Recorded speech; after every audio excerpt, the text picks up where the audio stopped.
ఈ దమ్ము లేనోళ్ళు కాదు. పాపం వల్ల నా మహిమను పొందలేకపోతున్నారా.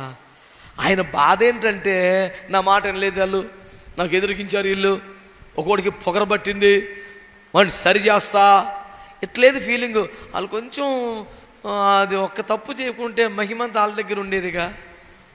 ఈ భూమి మీద మహామహా బాబాలు, యోగులు, స్వాములు అందరూ కూడా మహిమలు చూపగలరు. యేసయ్య ఒక్కడే మహిమ ఇవ్వగలడు. ఆ మనసు ఆయనకు ఉందండి. తన మహిమను మనకి ఇవ్వడానికి ఇష్టపడ్డ ఒకే ఒక్క తండ్రి ప్రపంచంలో ఎవరన్నా ఉంటారా? అసలు రెండోసారి వచ్చేది కూడా తడాకా చూపిస్తా కాదు, మనల్ని తీసుకెళ్ళిపోయి తనతో పాటు ఎప్పటికీ అట్టే పెట్టుకుందామని వస్తున్నాడంట. ఆయన టార్గెట్ వేరు. అసలు మొదటి రాకలో ప్రేమ, రెండవ రాకలో రౌద్రం. కాదండి బాబు, కొంతకాలం పోయాక ఆయన ప్రేమ పోద్దా? ఇటు పోద్ది. ప్రేమే దేవుడు, దేవుడే ప్రేమ, తగ్గేది ఏమి లేదు అందులో. ఎటు పోద్దా ప్రేమ? నేను మళ్ళీ వస్తాను నాన్న, వచ్చి ఒక్కొక్కడు అంతు తేలుతా అంటలా వచ్చి తీసుకెళ్ళిపోతా. మిమ్మల్ని ఇల్లు కడుతున్నాను రా, తయారైపోతే వచ్చి పట్టుకు మీకు ఒక్కొక్కడికి ఒక ఇల్లు ఇస్తా. ఓరిని ఇల్లు బంగారంగాను అంటారు, కానీ ఎవడిల్లు బంగారం అయిద్దా? కానీ అక్కడ అందరికి ఇల్లు బంగారమేగా. అందులో ఒక సింహాసనంగా, మళ్ళీ దానికి ఒక కిరీటంగా, దానికి ఒక కొత్త పేరుగా. ఇదంతా నిజం కాదంటారా? ఎందుకు చెబుతున్నానంటే దేవుడు మనలో ఎప్పటికీ ఇలాగే ఉండిపోవాలని కోరుకోవట్లా. ద్వితీయోపదేశకాండం 32:11 ఏమన్నాడు? పక్షిరాజు గూడు రేపి తన పిల్లలను ప్రేమించినట్లుగా నేను మిమ్మల్ని పెంచానన్నాడు. గూడు రేపితే ముళ్ళకంపల మీద గూడు పెట్టుకుంటాయి, మెత్తటి ఏకలు, అన్ని రకరకాల ఆకులు పెట్టి అసలు దండ్ల పరుపు కన్నా బ్రహ్మాండంగా తయారు చేస్తాయంట. రోజు చిన్నపిల్లలకి బయట నుంచి ఆహారం తెచ్చి పెడతా ఉంటాయి. రెక్కలు, తోకలు, ఏకలు వచ్చాక కూడా వీటికి బయట ప్రపంచం తెలియదు కదా. బిడ్డ, బయట ప్రపంచం చాలా బాగుంటుంది, విశాల జగత్తు, వినీల ఆకాశం, పైపైన ఉన్నత స్థలములు ఎగురుతుంటా, మజా వేరంటే పోమమ్మీ అవన్నీ మాకేమొద్దు. నీ ప్రేమ గొప్పది, నీ జాలి గొప్పది, నువ్వు తెచ్చే మేత గొప్పది, మేము ఇందులోంచి బయటికి రాము అంటారు. బయటికి రండిరా, ఎగరాలరా మీరు కూడా, పోమమ్మీ అవన్నీ పిచ్చి మాటలు. అప్పుడు ఏం చేస్తారంటే ఈ రెక్కలో, ఈ ఏకలో, ఈ ఆకులన్నీ తీసేస్తూ ఉంటే ఆ ముళ్ళు గుచ్చుకుంటే వాటికి గోల పెడితే, మమ్మీ గుచ్చుకోండి, రక్తం, నువ్వు కన్న తల్లివా, కసాయి దానివా, పొడుస్తూ ఉంటే రక్తం వస్తుంటే అప్పుడు ఆప్షన్ లేదు, మమ్మీ ఇక్కడ ఉండలేకపోతున్నాం, మరి బయటికి బా. అప్పుడు రెక్కల మీద ఎక్కించుకొని మంచి ఎత్తాను, వావ్ ఇంత ప్రపంచం ఉందా మమ్మీ, మరి అది చెప్తే అనరా మీరు. చాలా చాలా సంతోషంగా ఆనందంగా కేరింతలు కొడుతుంటే మంచి ఎత్తులోకి వెళ్ళాక టప్పని రెక్కలు మూసేద్దంట. ఈ పిల్లలన్నీ గాలిలో పడి ప్రాణభయంతో కొట్టుకులాడుతుంటే ఇక అలిసిపోయి చచ్చిపోతాను లోపు మళ్ళీ కిందకు వచ్చి రెక్కలు బాటి ఆపుద్దంట. అమ్మయ్యా అందులో మళ్ళీ రెక్కలు మూసేద్ది. ఎట్ట 4-5 సార్లు చేసేపాటికి ఈ పిల్లకు కూడా తల్లిలాగా ఎగరటం వచ్చుద్ది. ఇక చూసుకో, తెల్లారేపాటికి అమ్మ కన్నా ముందు లేచి బయటికి పరిగెత్తడం, ఏదో పురుగును పావుకు జంతువుని ఏరుకొని రావడం, మా తెచ్చని ఆహారం తినో, ఎంతకాలం నన్ను పోషించావు, ఇప్పుడు నిన్ను పోషిస్తా అంటది. ఇది దానికి ఆ స్థాయి ఎలా వచ్చింది? గూడు రేపితేనే వచ్చింది. కనుక దేవుని ఫార్ములా ఎప్పుడు కూడా మనల్ని తన స్థాయికి పెంచాలని కోరుకున్నాడు. కానీ మీరు అట్టాగే బడి చావండి, ఏదైనా కష్టం వస్తే ఏడవండి, ఏదోటి భార్యత్తా అనలా. దేవదూతల పంటనిచ్చింది కొంతకాలమే, వాగ్దానం చేసిన తర్వాత మీరే పండించుకుంటారు అన్నాడు. ఆయన ఎప్పుడు కూడా మనం ఆ రేంజ్కి రావాలని కోరుకున్నాడు. మనలో ఒక వికలాంగులుగా మార్చి, ఎందుకు పనికిరానిగా వారిగా మార్చి, లోది బారులు మాకీరి ఇంట్లో పెట్టి పూటకు ఒక బ్రెడ్ పెడతానులా రాజకుమారునిగా మార్చాలని, రాజనగర్లోకి తేవాలని, రాజు పళ్ళ మీద కూర్చోబెట్టాలని ఆయన కోరిక, ఆయన ప్లాన్ మన పట్ల ఎప్పుడూ గొప్పదే. ఆమేన్. చెప్పారా అందరూ? కాబట్టి ఆయన తన స్థాయికి పెంచాలి అనుకున్నాడు. అంటే ఆయన స్థాయి ఏంటి?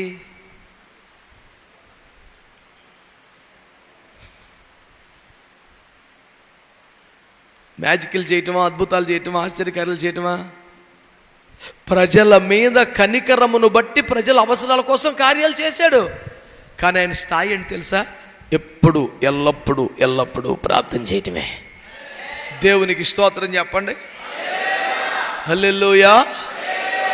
మీరు ఒక మాట గమనించండి దేవుని బిడ్డలారా, ఎల్లప్పుడూ ప్రార్థన అంటే ఆలకించండి. హెబ్రీ పత్రిక 5వ అధ్యాయం 7వ వచనంలో ఏమని రాస్తుంది? శరీరధారిగా ఉన్న దినములలో ఆయన ప్రార్థన చేసుకునేవాడు అని లేదు. శరీరధారిగా ఉన్న దినములన్నిటిలో, ఆ మాట చెప్పండి అందరూ, ఆ మాట చెప్పండి. తెగ చదివేస్తున్నారు ఎందుకురా నాయన, నేను అడిగింది చెప్పండి. అంత మూగతనంగా అమాయకంగా రోడ్డు మీద వెళ్ళిపోతే యాక్సిడెంట్ అయిపోతారా బాబు? ఎప్పుడు సార్? శరీరధారిగా ఉన్న దినములన్నింటిలో అంటే సేవ చేసిన ఆఖరి 3.5 సంవత్సరాలు మాత్రమేనా? కాదుగా. పసివాడుగా ఉన్నప్పటి నుంచి కూడా మహారోదనతో ప్రార్థనలు, యాచనలు, కన్నీరు సమర్పించాడంట. మరికి భూలోక జీవితంలో తప్పదని శరీరధారిగా ఉన్నప్పుడు ప్రార్థన సపోర్ట్ లేకపోతే సేవ మినిస్ట్రీ వీక్ అయిపోద్దని ఏడ్చాడండి. కాదండి, పరలోకమునికి వెళ్ళిపోయిన తర్వాత కూడా, అన్నింటిపై అత్యధిక జయము పొందిన తర్వాత కూడా, అందరికంటే పైవాడుగా హెచ్చింపబడ్డాక, అందరికంటే పైనామము అనుగ్రహించబడ్డాక కూడా, తండ్రి కుడి పార్శ్వము సింహాసనం అనుగ్రహించబడ్డాక కూడా అందులో దర్జాగా కూర్చోకుండా ఆయన మోకాళ్ళ మీద పడి ఇప్పటికి ఇంకా విజ్ఞాపన చేస్తూనే ఉన్నాడు. శరీరధారిగా ఉన్నంత కాలమే కాదు, అన్నింటినీ జయించి అత్యున్నత స్థానానికి పరలోకానికి వెళ్ళిపోయిన తర్వాత కూడా ఆయన ఇప్పుడు చేస్తున్న విజ్ఞాపనే. ఇప్పుడు ఆయన తన వలె మనముండాలని కోరుకుంటున్నాడా? మీకు అంత ఎందుకు లేరా బాబు, ఏదో ఒక మూలబడి ఉండని కోరుకుంటున్నాడా? మెఫీబోషెతుని లోదెబారులో మాకీరింట వచ్చి నెలకింత బియ్యం పంపించిన ఆడికి అనలా దావీదు, రే ఆడక్కడ ఉండకూడదురా, తీసుకొచ్చాయి. రాజకుమారులలో ఒకడైనట్టుగా సదాకాలం ఇక్కడ వాడు భోంచేయాలి. కనుక దేవుని ప్రేమ ఎంత గొప్పది! నిన్ను తలవలే మార్చని ఉద్దేశం ఆయనకున్నది. శరీరములో ఉన్నను, మహిమలో ఉన్నను ఆయన ప్రార్థన చేస్తూనే ఉండడాన్ని మనం వాక్యంలో చూస్తూ ఉన్నాం. కాబట్టి ఆయన చెప్తున్నాడు, అన్నిటికంటే ముఖ్యముగా చెప్పండి, ఏం చేయాలి? అందరి కొరకు, మనుషులందరి కొరకు ప్రార్థనలు, ఇతరుల కొరకు ప్రార్థన చేయుటయే అన్నిటికన్నా ముఖ్యం. ప్రార్థనా జీవితమే అన్నిటికన్నా ముఖ్యం. దేవునికి స్తోత్రం చెప్పండి. బిడ్డలారా, ఒక మాట మీకు జ్ఞాపకం చేస్తాను. లూకాసు సువార్త 17వ అధ్యాయం 17వ వచనం చదవండి. లూకాసు సువార్త 17వ అధ్యాయం 17వ వచనం.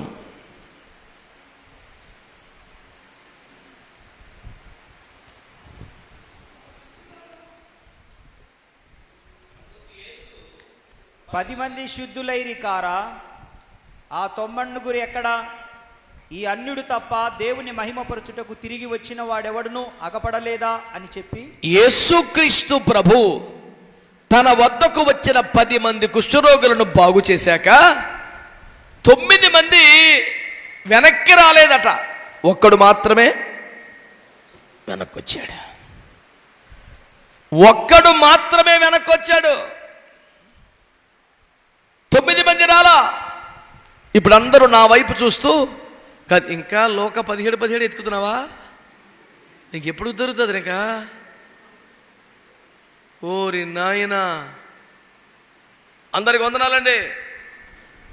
వందనాలు చెప్పరా? ఓసారి చెప్తే చాలు, అయితే చెప్పకూడదా?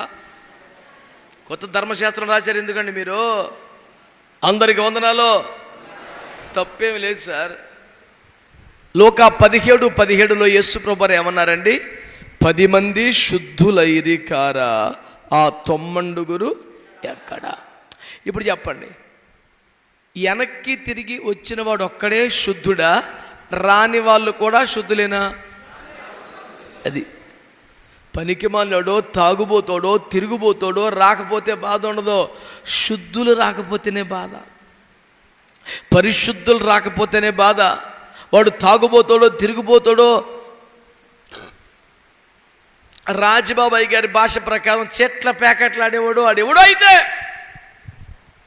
ఇక అంతేలే. ఆ దరిద్రంలో లోకలు ఎక్కడో పడి ఉంటాడు అనుకోవచ్చు. వీడు పరిశుద్ధుడు, పరిశుద్ధపరచబడ్డాడు, పసిపిల్లవాని దేహం వల్ల అయిపోయింది. నా బైబిల్ ఏం రాసుకున్నాను తెలుసా? ఆ తొమ్మండుగురు ఎక్కడా అనే చోట ఆ పరిశుద్ధులు ఎక్కడా అని రాసుకున్నాను. శుద్ధీకరించబడ్డారుగా, పరిశుద్ధులు అయిపోయారుగా, ఇప్పుడు ఇక అపవిత్రత లేదుగా.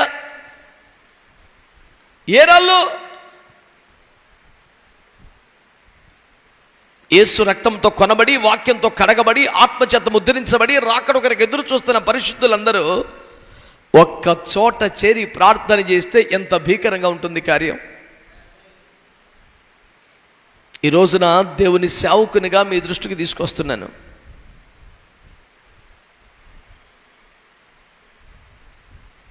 సీరియస్గా మాటలు తీసుకోండి. ఇప్పుడు మీరు చెప్పండి, ఆ 9 మందికి కృతజ్ఞత లేదు అనే ముద్ర మనం ఏమి వేయటం లేదు. జనరల్గా మాట్లాడుకుందాం. నిండు వృద్ధాప్యముతో రేపో మాపో చచ్చిపోయేలాంటి తల్లి అందులో ఒకడికి ఉంటే అమ్మ ఎట్లా ఉందో చూద్దామని పరిగెత్తికెళ్ళి ఉండొచ్చు. చంటి బిడ్డ గుర్తొచ్చి ఇంకొకటి వెళ్ళి ఉండొచ్చు. అందరూ పాపం చేయడానికో సినిమా చూడటానికో వెళ్ళాడని మనమేం అనడం లేదు. ఇలా చెప్పుకుంటూ పోతే సమంజసమైన, ముఖ్యమైన, మంచి కారణాలే చాలా కనపడతాయి. మనకే ఫోన్లే పాపం ఏదో అవసరం వచ్చి ఉండొచ్చు అనే మనసు ఉంటే, అర్థం చేసుకునే మనసు యేసుకు లేదా? ఎందుకు అలా అన్నాడు? ఎందుకన్నాడంటే, వాళ్ళు తిరిగి వస్తే కృతజ్ఞతలు చెబితే, వందనాలు చెబితే ఎప్పటికీ యేసు దగ్గరే ఉండిపోవాలి అనే రూల్ ఉందా? లేదుగా. వచ్చి అయ్యా శుద్ధినయ్యా నయ్యా వందనాలు చాలు. రక్తస్రావ పుస్తకం ఎవరో ఎవరో ఎవరో అంటే బయటపడి కన్ను తెరిచి వచ్చి దండం పెడితే ఏమన్నాడు? నువ్వేనా బిడ్డ?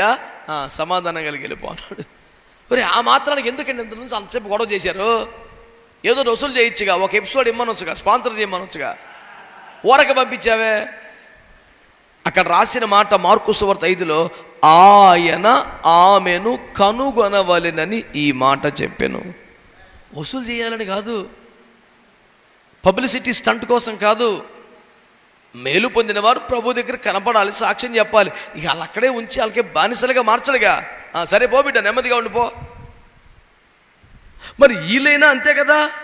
అయ్యా నీ దయ వల్ల బాగయ్యానయ్యా, నెమ్మదిగా ఉన్నాను, మంచిది, నీ కుటుంబంలోకి వెళ్ళి సాక్షిగా బతుకు అంటాడంతే. యేసు ఈ మాట ద్వారా ఏమి చెబుతున్నాడు?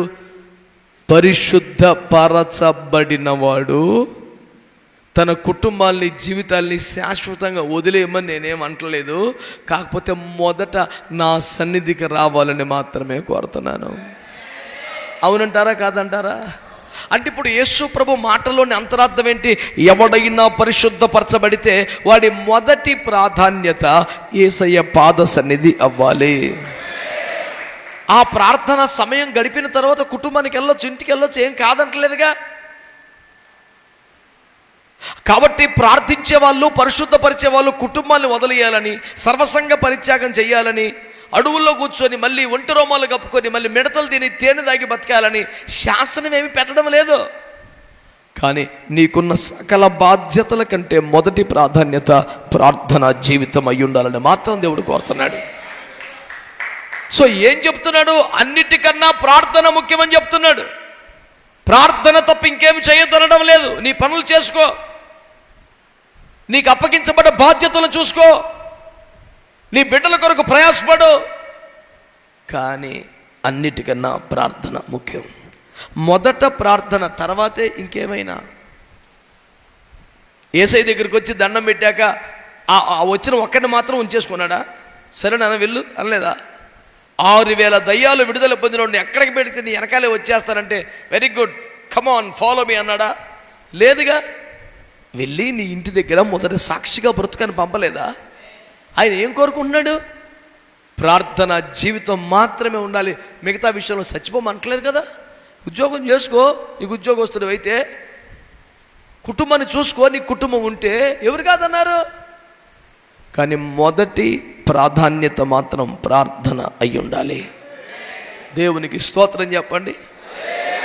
అందుకే అన్నిటికంటే ముఖ్యముగా ఏమన్నాడు? చెప్పాలి గట్టిగా, ప్రార్థన అన్నాడు. అయితే ఈ ప్రార్థనా జీవితం యొక్క స్థానం ఏమిటో ఒకసారి, దాని స్థాయి ఏంటో నిర్గమకాండం 30వ అధ్యాయం ప్రారంభ వాక్యాలు చూస్తారా ఒకసారి? నిర్గమకాండం 30వ అధ్యాయం 2వ వచనం. దాని పొడుగు ఒక మూర, దాని వెడల్పు ఒక మూర, అది చచ్చౌకముగా నుండవలెను. దాని ఎత్తు 2 మూరలు, దాని కొమ్ములు దానితో ఏకాండమై ఉండవలెను. దాని పైభాగమునకును దాని 4 ప్రక్కలకును దాని కొమ్ములకును మేలిమి బంగారు రేకులు పొదిగించి. స్తోత్రం చెప్పండి. దీన్ని ఇట్లాగే పెట్టుకొని నిర్గమకాండం 25వ అధ్యాయం 10వ వచనం చదవండి.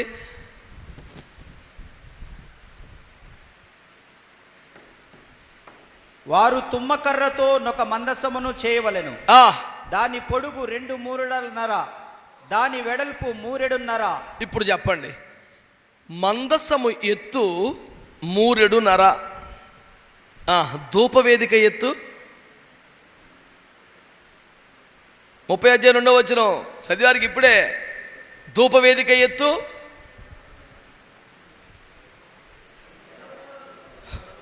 కాదు సార్, పొడుగు 1 మూర. ఇంత ఒక్క నిమిషంలోనే ఇంత మరి టెన్షన్ పడిపోతే ఎట్టండి? అరే రే రే రే రే రే రే రే రే రే సింపుల్ అండి. దాని ఎత్తేమో 3 మూరెడున్నర, దీని ఎత్తేమో 2 మూరలు. సింపుల్. ఆ ఒక్క మాటే మనకు, ఇంకా మిగతా అంతా ఇప్పుడు వద్దు. నా వైపు చూడండి ఒకసారి. చూస్తున్నారా? ప్రత్యక్ష గుడారము అనండి. ప్రత్యక్ష గుడారము అనే దాని గురించి మనం కొన్ని వందల సందేశాలు మనం ఎన్నోసార్లు ధ్యానం చేసుకున్నాం. యూట్యూబ్లో కూడా కొన్ని 100 ఉపదేశాలు ఉన్నాయి. మీరు ఎప్పుడైనా ఖాళీ ఉంటే మీరు అవసరమైతే చూడండి కూడా. నేను ఇప్పుడు ఒక్క మాటే చెప్పాలనుకుంటున్నాను. ప్రత్యక్ష గుడారం అంటే పాత నిబంధన సేవ కాదు, అది పరలోకంలో ఉన్న సేవ. అక్కడ యాజకుడిగా పనిచేస్తున్న మెల్కీసెదెకు క్రమమే నిరంతర క్రమం. ఆ యాజక క్రమాలు పాత నిబంధన క్రమాలు కాదు, కొత్త నిబంధన క్రమాలు కాదు, నిరంతర క్రమాలు. మనసులో పెట్టుకోండి. వస్తువులు ఉపకరణములు మాత్రమే, సాదృశ్యాలు మారుతుంటాయి. ఉపదేశం అదే, క్రమం అదే, నడిపింపదే. నా మాట మంచిగా వినండి.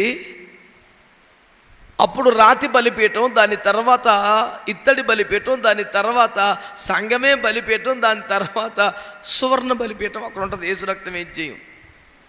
అవునని కానీ, ఆమెనని కానీ, స్తోత్రం అని కానీ. ఈ భయంకరమైన మౌనాన్ని భరించలేము సుమా. ప్రభుకు స్తోత్రం చెప్దాం. ఈ గుడారములో ఆవరణములో బలిపీఠం ఉంటుంది. పరిశుద్ధ స్థలము ఎంట్రీలో గంగాలం ఉంటుంది. లోపల దీపవృక్షం ఉంటుంది. సముఖపు రొట్టెల బల్ల ఉంటుంది. మధ్యలో సరిగ్గా మందసానికి ఎదురుగా ధూపవేదిక ఉంటుంది. మందసానికి ధూపవేదిక మధ్యలో అడ్డుతెర ఉంటుంది. అడ్డుతెరకు ఆవల పక్కన అతి పరిశుద్ధ స్థలం. అక్కడ ఉండే ఏకైక ఉపకరణం మందసం. అది సర్వలోకనాథుల నిబంధన మందసం, సాక్ష్యపు మందసం, పరిశుద్ధ మందసం, మహిమగల మందసం. ఇవి దాని రేంజ్. సాక్షాత్తు దేవాతి దేవుడు వచ్చి దాని మీద కూర్చుంటాడు. ఇప్పుడు నా మాట ఏంటంటే, అలాంటి మహిమ కలిగిన మందసానికి ఎదురుగా ఉండే ఛాన్స్ దీపవృక్షానికి లేదు, బల్లకు లేదు, గంగాలానికి లేదు, ఇంకెవరికి లేదు. మందసాన్ని ఫేస్ టు ఫేస్ ఎదుర్కొనే కెపాసిటీ, రేంజ్ ఒక్క ధూప వేదికకు మాత్రమే ఉంది. ఆమె మందసం అంటే దేవుని స్థానం, మందసం అంటే దేవుని సన్నిధి, మందసం అంటే దేవుడు దిగువచ్చి కూర్చునే చోటు. దాన్ని ఎదురెళ్ళే కెపాసిటీ ఎవరికి ఉంటుందంటే ఒక్క ప్రార్థనా పరుడికి మాత్రమే ఆయన ముందు నిలబడే ఛాన్స్ వస్తుంది. లూకా సువార్త 21:36 ఏమన్నాడు? మనుష్య కుమారుని ఎదుర్కొనుటకు శక్తి గల వారగునట్లు ఎల్లప్పుడూ ప్రార్థన చేయిచు మెలకువగా ఉండుడి అన్నాడు. దేవునికి స్తోత్రం చెప్తారా? అంటే ఆయన ఎదుర్కొనే శక్తి ఒక్క ప్రార్థన పరుడికి మాత్రమే వస్తుంది. ప్రార్థనలో పోరాడేవాడికి వస్తుంది, ప్రార్థనలో మొరపెట్టేవాడికి వస్తుంది. ఇప్పుడు చెప్పండి, మందసానికి ఎదురుగా ఉండే ఛాన్స్ ఎవరిది? ఓకేనా? ఇప్పుడు మందసం ఎత్తెంత? 3.5. ధూపవేదిక ఎత్తెంత? 2 మూరలు. అంటే మందసము కంటే కూడా ఒక అరమూర ఎత్తులో ఉండే కెపాసిటీ ఎవరికిచ్చారు? ప్రార్థన జీవితపు స్థాయి అది. ప్రార్థనా జీవితానికి ఉన్న ప్రాధాన్యం అది. ప్రార్థనా జీవితానికి ఉన్న గౌరవం అది. ప్రార్థనా పరుడికి దేవుడిచ్చినటువంటి విలువ అది. దేవుని బిడ్డ డబ్బున్నోడికి ఆ స్థానం ఉంటుందా? తెలివైనోడికి ఆ స్థానం ఉంటుందా? రాజకీయ నాయకుడికి ఉంటుందా? చదరంగం ఆడేవాడికి ఉంటుందా? కరాటే మల్లయోధుడికి ఉంటుందా? విశ్వ కవులలో ఎవరికైనా ఉంటుందా? ఇంతకన్నా నాకేమీ చేత కాదని మోకాల మీద పడి కన్నీరు ముందుగా ఏడ్చేవాడికి దేవుడు ఆ స్థానం ఇచ్చాడు. ఎంత గొప్ప సంగతి!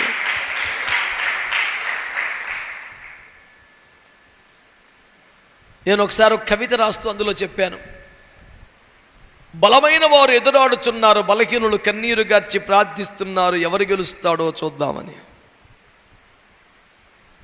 బలమైన వారు ఎదురాడుచున్నారు, పోరాడుచున్నారు, బలహీనులు కన్నీరు గార్చి ప్రార్థన చేయుచున్నారు, ఎవడు గెలుస్తాడో. బలమైన వారు దర్జాగా గంతులు వేయచ్చు వెళ్ళుచున్నారు, బలహీనులైన వారు పారిపోవచ్చున్నారు, ఎవడు గెలిచాడో తెలుసా?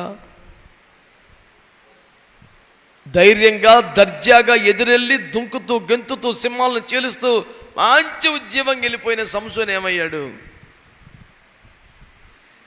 పిరికివాడిలాగా పోతీఫరు భార్య వద్ద నుంచి పారిపోయిన యోసేపు ఏమయ్యాడు? నేను పారిపోవడమా? నేను ఎదురాడుతా, నిలబడతా, బేవత్సహ సర్వనాశనమహ. అందుకనే బైబిల్లో ఉంది, వారిలో తప్పించుకొనినవాడు సియోనులో కనబడతాడు. దేవునికి స్తోత్రం కలుగునగా. హల్లెలూయా. తామే యోధులమని, తామే బలవంతులమని, తామే శ్రేష్ఠులమని, తమకన్నీ చేతనగునని, మేము తప్పక సాధించగలమని, ఎదురాడుతాం, పోరాడుతామని బీభత్సంగా మాట్లాడితే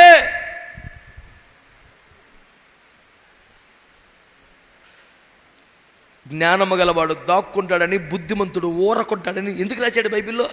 ఓ కలబడిపోవటం కాదు, పద్దాకి వెళ్ళిపోయి. కొన్ని పరిస్థితుల్లో కొంతమంది వ్యక్తుల నుంచి మనం దాక్కోవటం మేలు, మనం పారిపోవటం మేలు. పోతీఫరు భార్య లాంటిది ఎదురుపడితే తగులాడకూడదు, సవాళ్ళు వేయకూడదు, పోట్లాడకూడదు, వాదించకూడదు, తప్పించుకొని పారిపోతాం సూపరు. ఒకలో ఇద్దరు ఆమెను అన్నారు. మరి మిగతా వాళ్ళకి మేమేం బలహీనలు కాదు, మేము పోరాడి గెలుస్తామనే ధైర్యం బాగా ఎక్కువైపోయినట్టుంది. అలాంటి ధైర్యం వద్దులేండి, ఆయన పారిపోతామే బెటరు. దేవునికి స్తోత్రం.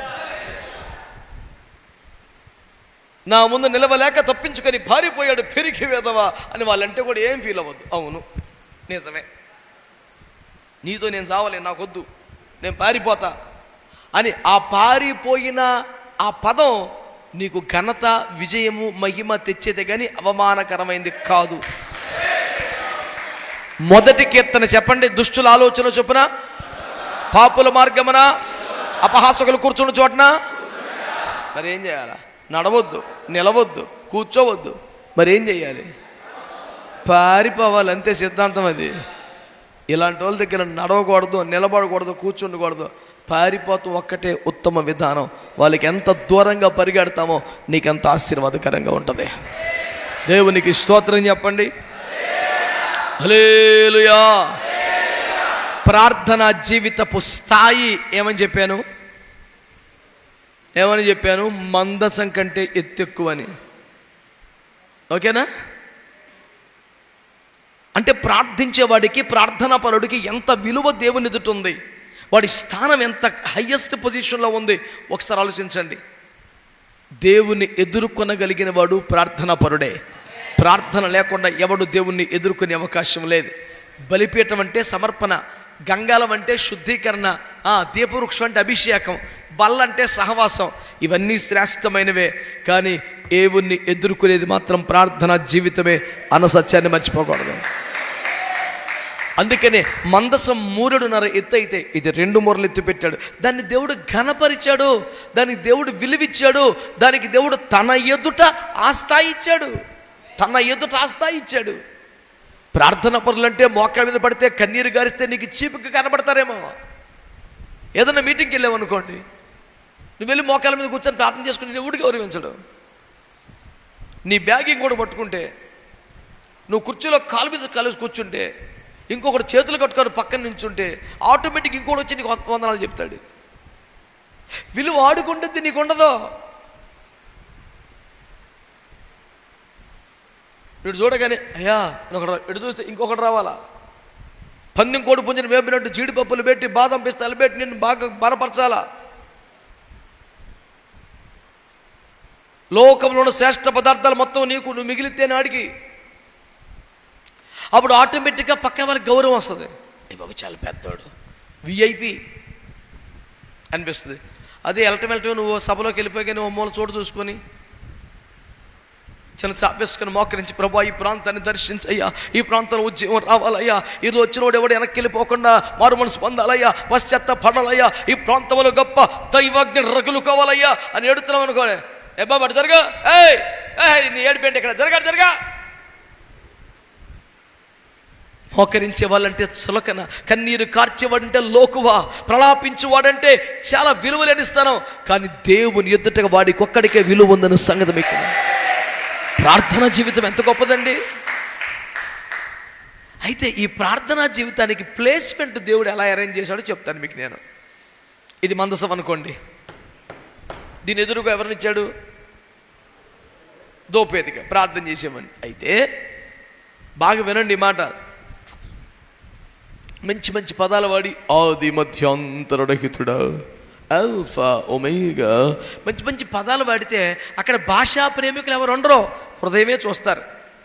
నువ్వు నత్తెనెత్తిగా పలికినా, సరిగ్గా పలకడం రాకపోయినా, కొన్ని పదాలు ఉచ్చారణ సరిగా లేకపోయినా ఎక్కడ పట్టించుకోరాళ్ళు, ఇది చూస్తారు. ఇది కరెక్ట్గా ఉందనుకో మార్కులు పడిపోయినట్టే. ఇది ఫుల్ చెడిపోయి కుళ్ళిపోయి నాశనం అయిపోయి పదాలు మాత్రం విశ్వభిహుడా, దేవాతి దేవ, రాజాతి రాజా, ఈడెవడరా పకటేసిగాడు వచ్చాడో ఉంటారు. నీ భాషను బట్టి కాదు కదా, మంచి భాష వాడాలి, నేను వ్యతిరేకించడం లేదు. కానీ భాషకు మాత్రమే పరలోకంలో మార్కులు పడితే అనుకోవద్దు, నీ హృదయాన్ని ప్రభు చూస్తాడు. అసలు ఏమీ మాట్లాడకుండా మౌనంగా రోదన చేస్తే ఇంకా మార్కులు ఎక్కువైపోతాయి. యేసు రక్తమే చేయి. ఇప్పుడు ఎబ్బోకి రేవులో యాకోబు రాత్రి అంతా ప్రార్థన చేశాడని వాక్యంలో ఉంది. రాత్రి అంతా ఏమని చేశాడు? నన్ను ఆశీర్వదించు అన్నాడు. కాబట్టి 24 into 12 గంటలు కూడా నన్ను ఆశీర్వదించు అన్నాడా? నాన్ స్టాప్గా ఆశీర్వదించి ప్రభా, ఆశీర్వదించి ప్రభా, ఆశీర్వదించి ప్రభా, ఆశీర్వదించయ్యా, నాన్ స్టాప్గా 12 గంటలు అన్నాడట. ఎప్పుడైనా ఆ నోటి నుంచి ఏదన్నా మాట వస్తే ఆ మాట వచ్చేదంతే. నాన్ స్టాప్గా కన్నీరు గార్చేవాడు. అయ్యా నా పాపమే తరుముతుంది, నా బుద్ధిహీనతే, నా పొరపాటే, 20 ఏళ్ళు సరిగా ప్రార్థన చేయలా అయ్యా, లాభాన్ని మోసం చేసినప్పుడే కాళ్ళ మీద పడాలి, తప్పు అయిపోయింది అయ్యా, తప్పు అయిపోయింది అయ్యా, ఏడుపు ఏడుపు ఏడుపు. ఎప్పుడైనా ఒక మాట ఎవడైనా చెవిపెట్టి వింటే ఆశీర్వదించయ్యా ప్లీజ్ అయ్యా. ఎప్పుడైనా మాట్లాడితే ఆశీర్వదించనే మాట వచ్చేది, కానీ అత్యధికంగా అతను కన్నీరు గార్చి ప్రార్థన చేయటమే, మొరపెట్టమే, అతని కన్నీరే మాట్లాడేసింది. మన పిల్లలే ఉన్నారనుకోండి, ఏదైనా చిన్న పొరపాటు, చేతిలో గాజు గ్లాస్ పడిపోయింది, అద్దం పగిలిపోయింది, మనం చూసాం, కచ్చ వణికిపోతున్నాడు. ఏయ్ ఎందుకు పగలగొట్టావు అన్నాం మనం. అప్పుడు ఆడు యాక్చువల్గా పగలగొట్టాలనుకోదండి డాడీ, చెయ్యి జారిపోయింది, చెయ్యి నీకు కూడా జారుతుంది, దాన్ని ఏముంది అన్నాడు అనుకో. అస్సలు ఉంటుందండి ఆ రోజు అడిగి. మనకు తెలిసిన శిక్షా క్రమాలన్నీ నడిచిపోతాయి. ఈపు పగిలిపోద్ది, మళ్ళీ అడిగి మామూలుగా ఉండదు, గోపులు వేసిపోతాయి, గోడ దెబ్బ చెంపదెబ్బ, గోడ దెబ్బ చెంపదెబ్బ. అనేక దినములకు సరిపడా వారికి ఆ రోజులు ఇచ్చేస్తాం కదా. కానీ వాడికి గసగసలు ఆడిపోయి చేతులు కట్టుకుని కన్నీరు పెట్టుకున్నానుకో, సరే బా ఎక్కడో జాగ్రత్తగా ఉండు, అయిపోద్ది కూటం, ఇంకేముండదు. కన్నీరు చేసిన కార్యం మన మాటలు చేయవు సార్, దాని రేంజ్ వేరంతే. ప్రభు మరి నేను పాపులను ఒప్పుకొనిచున్నాను, నాదేముంది, చాలామంది కూడా పాపులు ఉన్నారు భూమి మీద, నీకు తెలియదు ఏముంది, అనేకులు పరిశుద్ధులు కూడా లోపాలు ఉన్నాయి. కనుక మరి నువ్వు ఏ విధంగా ఈ పనికి మాలిన వాగుడంతా వాగితే పరిచయలాగా మొత్తం కూటం పోద్ది. నోరు మూసుకొని గుండె నిండా పశ్చాత్తాపాన్ని కలిగి ఆయన కాళ్ళు కన్నీళ్ళతో కడిగేసేవందే, అమ్మా రే తల్లి నీ విస్తార పాపాలు క్షమించేసి వెళ్ళిపోనాడు అంతే. ఒక్క మాట పలికిందంటారా సరిగ్గా? కన్నీటికున్న కెపాసిటీ అనేది, కన్నీటి ప్రార్థనని చులకనగా, అవమానకరంగా, చేతగాని వల్ల నిర్వాకంగా మాట్లాడే విచిత్రమైన మనుషులు భూమి మీద పుట్టుకొచ్చారు సార్. విజయనగరంలో ఒకడు అడిగాడంట, జపన్య శాస్త్రి తెలుసా నీకు అని. ఆడన్నాడంట, తెలుసనో తెలీదో అనొచ్చుగా. ఆడేమన్నాడు, ఏదో కిస్మిస్ రోజు కూడా ఎడుతాడు. ఆడేనా? తెలుసులే. ఆడు లెక్క ఏంటి, గుడ్ ఫ్రైడేక కొంచెం ఏడవాల, ఆ తెల్లారి నుంచి తింటమే. ఆడు సబ్జెక్ట్ అది. అసలు నేను ఏడ్చేది ఆడు కోసమే సంగతి ఆడికి తెలుస్తలేదు.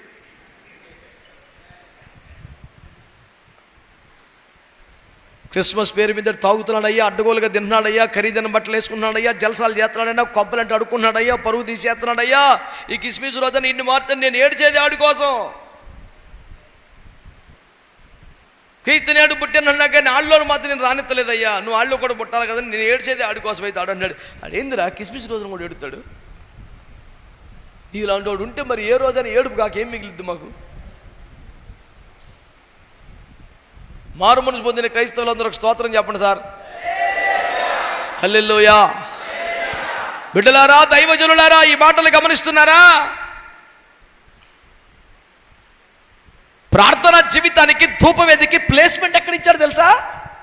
ఇలా చూడండి, ఇది మందసం కదా, దీన్ని ఎదురుకుండా పెట్టాడా? హలో, అది మీ సందావుడు అడిగాడు, ఆ ముక్కే పెట్టాడా? దీనికి యువతల పక్కన ఏముంది? దీపవృక్షం, అభిషేకం. దీనికి యువతల పక్క ఏముంది? సహవాసం. దీనికి వెనకేముంది? శుద్ధీకరణ, గంగాలం. అంటే ఇటు పక్కన ఏం పెట్టాడు? శుద్ధీకరణ పెట్టి, ఇటు అభిషేకం పెట్టి, ఇటు సహవాసం పెట్టి, ఇటు తానుండి ఇక్కడ పెట్టాడు ధూపవేదికని. ప్రార్థనా జీవితం అనండి. మేము చేసుకుంటాం, మాకు వచ్చు పెద్ద ప్రార్థన, నీకేం వచ్చా ఏంది, మాకు రాదా ప్రార్థన, బాధ వస్తే మేము ఏడుస్తాం. అదే నా బాధ కూడా. బాధ వస్తే ఏడుస్తాం కాదు సార్, ప్రార్థించాలనే భారం ఎప్పటికీ నీలో ఉండిపోవాలా. సరైన ప్రార్థనా జీవితం, శక్తివంతమైన ప్రార్థనా జీవితం, దేవుని ఎదుర్కొనగలిగిన ప్రార్థనా జీవితం, దేవుని సంతోషపరచగలిగిన ప్రార్థనా జీవితం, దేవుడు కోరుకుంటున్న ప్రార్థనా జీవితం. ఇంపైన ధూపం ఏంటో తెలుసా? నీకు ఒక పక్క సరైన అభిషేక్తులు, నీకు ఒక పక్క సరైన సహవాసం, నీకు వెనకాల శుద్ధీకరణ అనుభవాలు, ఇవన్నీ నిన్ను సరౌండ్ చేసి ఉంటే దాని మధ్యలో ప్రార్థనా జీవితం ఉండాలి. ఆమేన్, ఆమేన్, హల్లెలూయా. నీకొక పక్కన బలమైన అభిషేకం ఉండాలి, నీకొక పక్కన సరైన సహవాసం ఉండాలి, నీ వెనక సరైన శుద్ధీకరణ ఉండాలి. అప్పుడు నువ్వు ధూపవేదికగా దేవుణ్ణి ఎదుర్కొనగలుగుతావు. ఇది గుడారం అంటే నీవేగా ఆలయం, నీవేగా మందిరం, నీవు అలాగే మార్చబడాలిగా, నువ్వు అలాగే కట్టబడాలిగా. ఒక సరైన సమర్పణలో నుండి, సరైన శుద్ధీకరణలో నుండి, సరైన ధూపవేదిక వద్దకు వచ్చిన వానికి ఇరుపక్కల అభిషేకం, ఇరుపక్కల సహవాసం ఉంటేనే వాడు దేవుణ్ణి ఎదుర్కొనగలిగిన స్థాయికి వస్తాడా. ఇప్పుడు గుడారం, మహిమ కలిగిన గుడారం అంటే దీపం తీసేసి, బల్ల తీసేసి, అన్ని తీసేసి ఒక ధూప వేదుకుంటే సరిపోయిద్దా? మాట్లాడరే, అవన్నీ ఉంటేనేగా గుడారం అవుద్ది. అన్ని క్రమాలు ఉండాలిగా. మరి ఇంటికాడి ప్రార్థన చేసుకుంటేనే అటు కుదురుద్ది.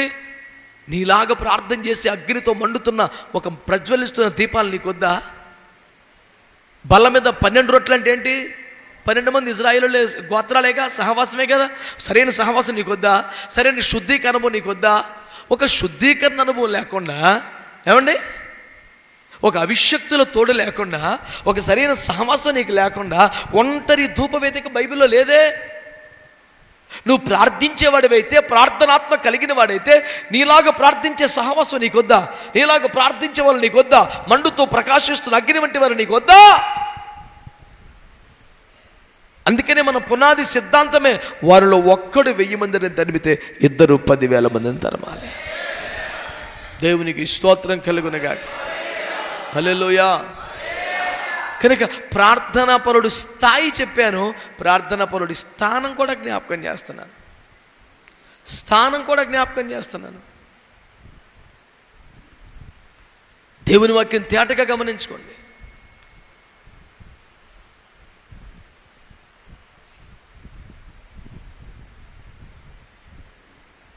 ప్రభు తన వాక్యం ద్వారా మనతో మాట్లాడుతున్న ఒక సత్యాన్ని గమనించే ప్రయత్నం చేద్దాం. మన స్థానం ఏంటి? మన స్థానం ఏంటి?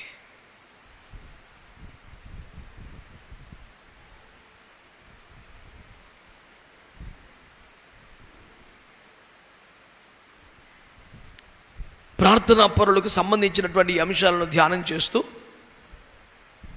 ఒక్క ప్రాముఖ్యమైన మాట మీ దృష్టికి తెచ్చి నేను సరిపెట్టే ప్రయత్నం చేస్తాను. ఇంతవరకు మనం చేసిన చర్చలో తేలిన ఫలితార్థం ఏమిటి అంటే అన్నిటికన్నా ప్రార్థనే ముఖ్యం. ఆమేన్, హల్లెలూయా. పరిశుద్ధపరచబడిన వారి యొక్క మొదటి ప్రాధాన్యత ప్రార్థనే అయి ఉండాలి. మిగతా బాధ్యతలన్నీ తర్వాత, మొదటి స్థానం మాత్రం ప్రార్థనదే. అలాంటి ప్రార్థనా పరుడికి దేవుడు తనను ఎదుర్కొనే స్థాయి ఇస్తున్నాడు. అలాంటి ఒక పరిపూర్ణ ప్రార్థనా స్థితికి రావాలి అంటే నీకు ఒక బలమైన సహవాసం ఒక పక్కన, నీ పక్కన బలమైన అభిషక్తులు ఒక పక్కన, నీ వెనుక సరైన శుద్ధీకరణ ఉంటేనే నీవు ధూప వేదికగా సరైన స్థానములో ఉంటావు, లేకపోతే దాని స్థానమును కోల్పోతావు అనేది ఉపదేశం యొక్క సారం.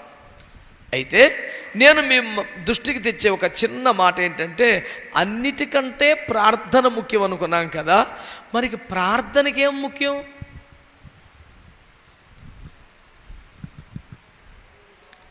గబగబా 2 మాటలు మనం చూసుకొని ప్రార్థన చేసుకుందాం. చూడండి, పరిశుద్ధ గ్రంథములో నుంచి మత్తయి సువార్త 21వ అధ్యాయం.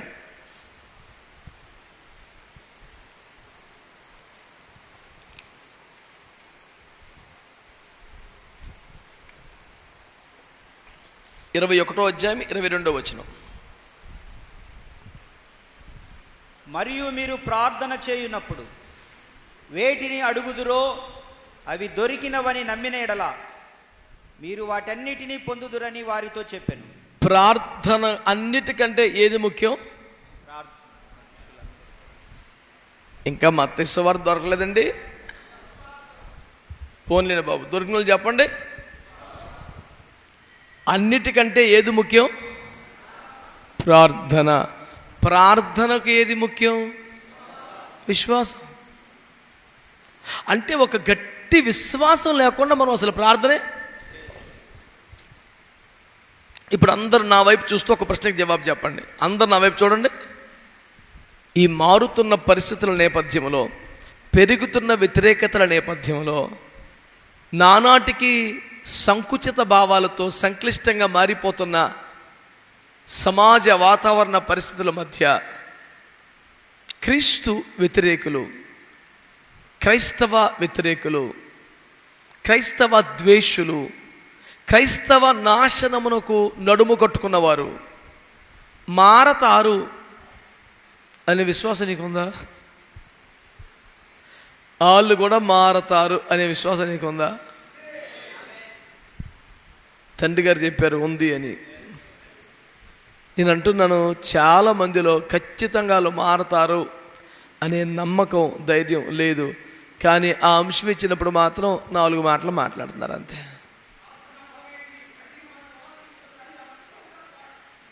ఇప్పుడు కాదని ఎవరన్నారు? దానికి మనం తిప్పలు పడిపోతాం ఎందుకు? దేవునికి స్తోత్రం కలుగునగాక. హల్లెలూయా. కనుక దేవుని బిడ్డలారా, చాలాసార్లు ఏమవుతుందంటే ఇలాంటి మార్పు జరుగుద్ది, ఇలాంటి కార్యం జరుగుద్ది, ఇలాంటి అద్భుతం జరుగుద్ది, ఇలాంటి వ్యక్తులు కూడా మారతారు అని నమ్మలేకుండానే అలవాటుగా ప్రార్థన చేసేయటం. అందుకని యేసు ప్రభువుని దావీదు కుమారుడు యేసు కర్ణించని కేకలేస్తుంటే ప్రభు అన్నాడు, నేను ఇది చేయగలను, నీవు నమ్ముచున్నావా?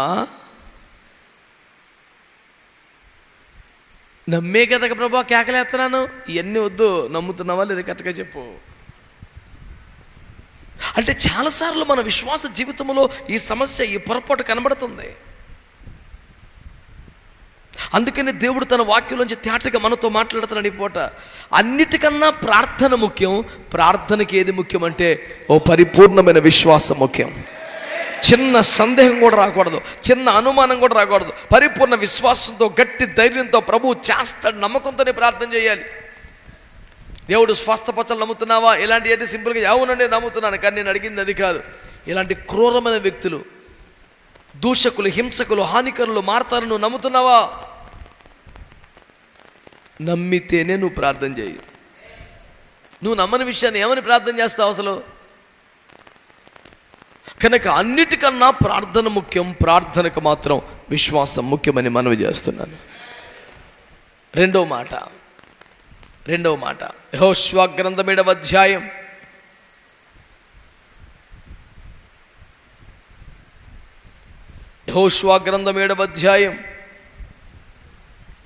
10వ వచనం. యెహోషువ 7:10.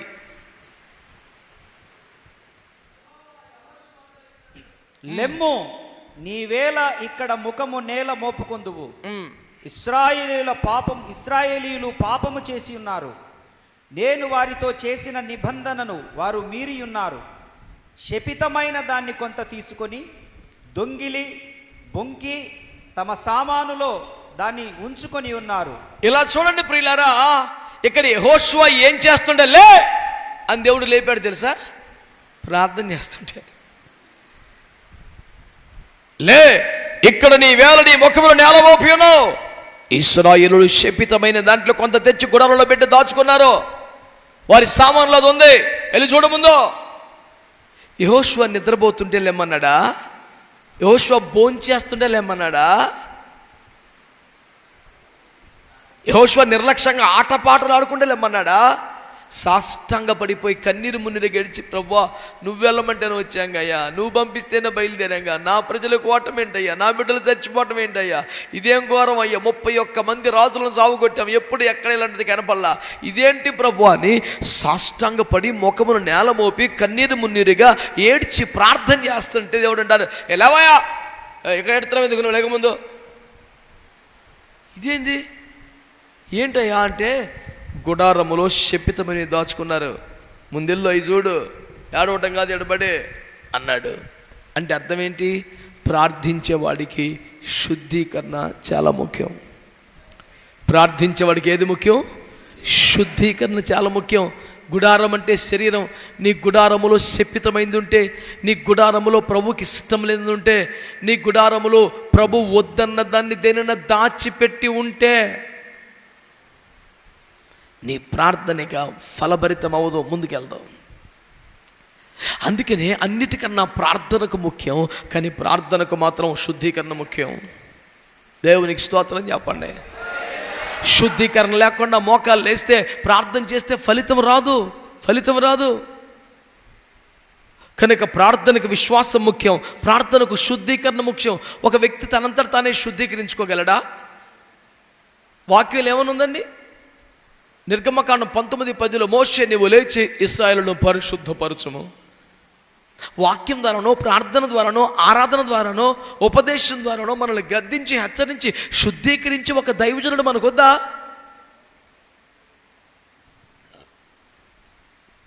కనుక శుద్ధీకరణ ఎలా, ప్రాసెస్ ఏంటి? ఈ ప్రాముఖ్యమైన పాఠాలు నువ్వు గమనించవలసిన వాడివే ఉన్నావు. శుద్ధీకరణ చాలా ముఖ్యం. మరొక మాట కూడా జ్ఞాపకం చేస్తాను. మార్కు సువార్త 11వ అధ్యాయం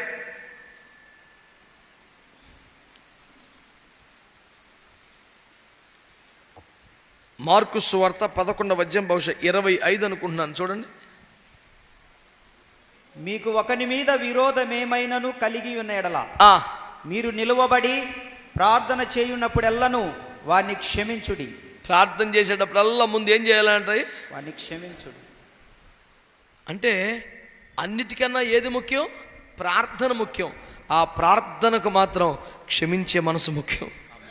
కడుపు నిండా కోపం పెట్టుకొని, ప్రభా హల్లెలూయ, ఈ ప్రార్థన ముగించే లోపే నువ్వు వాడిని శిక్షించు నాయనా. ఇక ఆ ప్రార్థన ప్రభు దగ్గరికి చేరదో. నీవు నిలువబడి ప్రార్థన చేయున్నప్పుడల్లా వారిని క్షమించు. నేను ఈ మాటలు మాట్లాడుతుండగానే మీకు ఎవడో ఒకడు గుర్తు రాకుండా పోయాడా చెప్పండి? నిన్ను బాధ పెట్టినోడు, నిన్ను గాయపరిచినోడు, నీ గుండెను తూట్లుగా పొడిచినోడు, నీ సొమ్ముదిని మర్చిపోయినోడు ఎవడో ఒకటి నీ కళ్ళ ముందుకు వస్తాడుగా. ఇప్పుడు ఒక 5 నిమిషాలు మనం ప్రార్థనలోకి వెళ్ళబోతున్నాం. మీరు ముందు మనస్ఫూర్తిగా నీకు క్షమించేయండి. నీకు దేవునికి మధ్య రూట్ క్లియర్ అయిపోద్ది. ఆడు అడ్డం పడి చేస్తున్నాడు ఇప్పుడు నీకు. నువ్వు వాడిని మనస్ఫూర్తిగా క్షమించేదాకా అసలు ప్రార్థనకి యాక్సెస్ ఏ ఉండదు నీకు. దేవుని ఎదుట తలుపులు తెరుచుకో.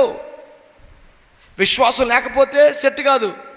రెండవది, శుద్ధీకరణ లేకపోతే సెట్ అవ్వదు. మూడవది, నువ్వెంత పరిశుద్ధమైన అన్నా నీకు తెలియదన్నా, వాడు నన్ను ఎంత గాయపరిచాడు, బాధపడ్డవాడు తెలుసుద్దన్నా, నన్ను చేతిలో కొంపలు ముంచాడు, వాడు చేసిన కార్యం పడినోడి తెలుస్తుంది, నీకు తెలీదు, నువ్వు ఊరుకో కాదు. యేసు అంటాడు, నువ్వే ఊరుకోరా, నీ ప్రార్థన ఎలాగ వినను. నువ్వు నిలవబడి ప్రార్థన చేయనప్పుడల్లా వారిని క్షమించాలంట. విశ్వాసం లేని ప్రార్థన, శుద్ధీకరణ లేని ప్రార్థన చెల్లదు. అలాగే క్షమించే మనసు లేని ప్రార్థన, అది ఎంత నీకు నష్టం చేసినా, ఎంత గాయం చేసినా, నీకు దేవునికి మధ్యలో ప్రార్థన సాఫీగా జరగాలంటే ముందని క్షమించాలి. ఏందని అట్ట మాట్లాడతాడు, 10 లక్షలు తీసుకెళ్ళిపోయాడో ఏం రూపాయి 100 రూపాయి కాదు క్షమించడానికి 10 lakhs.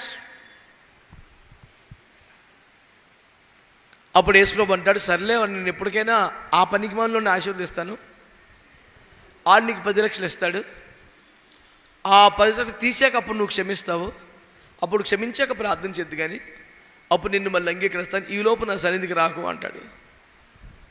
అయ్యో ఆడు గురించి మనందరికి ఎందుకు ప్రభు అంటే మరి క్షమించేది. ఎవనికి ఎక్కువగా క్షమించబడినో వాడు ఎక్కువగా క్షమించాలనే ఫార్ములా కూడా దేవుడు బయట చేయబడి. ఒక యజమాని ఒకడికి 10,000 రూపాయలు అప్పు క్షమించాడంట. ఇటు దండాలు పెట్టుకొని బయటికి వెళ్ళి 100 రూపాయల తప్పులు అన్ని చెత్త కొట్టేస్తాడంట. చూసినాడు ఒకడు అయ్యగారికి చెప్పాడంట, అయ్యా మీరు అడిగి 10,000 క్షమించాడు కదా, అటు 1000 రూపాయలు క్షమించకుండా కొట్టేస్తాడంటే అని తీసినారని, నువ్వు ఆ 10,000 ఇచ్చిన దాకా ఇన్ని కొడతానే ఉంటారని తీసుకొచ్చి వెలుపరి చీకట్లు వేసాడంట. అక్కడ రాసిన డైలాగ్ తెలుసా? వాడి కడపటి కాసు చెల్లించే వరకు వాడిని బాధించుడి. కడపటి కాసు కాదు, మొదటి కాసుకే దిక్కులేదు అడిగి. ఆడు ఎప్పుడు చెల్లింతాడు? ఇంకా సత్యత కొడతమే. కానీ మనం ఎంత క్షమించబడుతున్నామో దేవుని దగ్గర అంత క్షమాపణ కూడా చూపించాలి. ఆయన దగ్గర ఏమో టన్నుల కొద్దీ పొందేసి యువతల గ్రాములు కూడా ఇవ్వకపోతే అంత ఈజీగా ఏం అవ్వదు నాన్న.